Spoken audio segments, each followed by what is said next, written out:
30 годишнината од формирањето македонската армија го дочекува како дел од НАТО сојузот.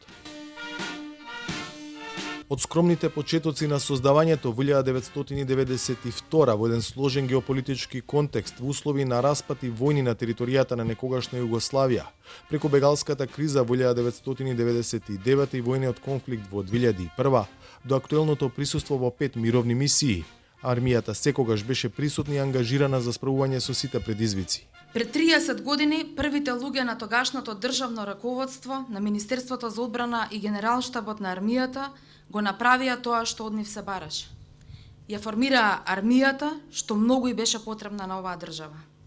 Тоа го направија со мудрост и без пролеана капка крв. Тогаш, а и денес, не е битно дали армијата е голема или мала. Она што е важно е дека таа е гарант за сигурноста на граѓаните, сигурноста за економскиот развој на државата и безбедноста на институциите.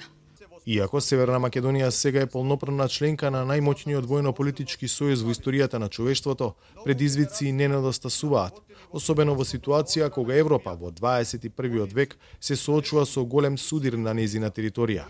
Уште од првиот ден ја осудивме незаконската агресија на Русија врз Украина и се солидаризиравме со украинскиот народ. Таа солидарност не е само вербална, туку и конкретна, зашто сведочи и помошта, вклучително и воена, што како НАТО членка и во рамките на нашите можности и ја даваме на Украина. Во новиот геополитички контекст ја поддржавме и стратешката одлука за проширување на алијансата, со тоа што меѓу првите ги ратификувавме во македонскиот парламент договорите за прием на Финска и Шведска во НАТО. Трагичното украинско искуство покажува дека освен традиционалните воени закани, се поприсутни се и новите асиметрични и хибридни закани кои не смееме да ги игнорираме. Тука спаѓаат и кампањите за дезинформации преку лажните вести, што има за цел да ја подкопаат довербата на граѓаните во институциите и да го дестабилизираат демократскиот поредок. Надлежните уверуваат дека денес армијата има безбедносен систем подготвен да одговори на сложени ризици кои постојано се модернизира. Дел од тие реформи со поддршка на сојузниците пред се Соединетите Американски држави е осовременување на војната опрема, набавка на вооружување од така наречени западни платформи, нови лесни оклопни возила, системи за противвоздушна одбрана, артилериски системи, опрема за извидување и разузнавање.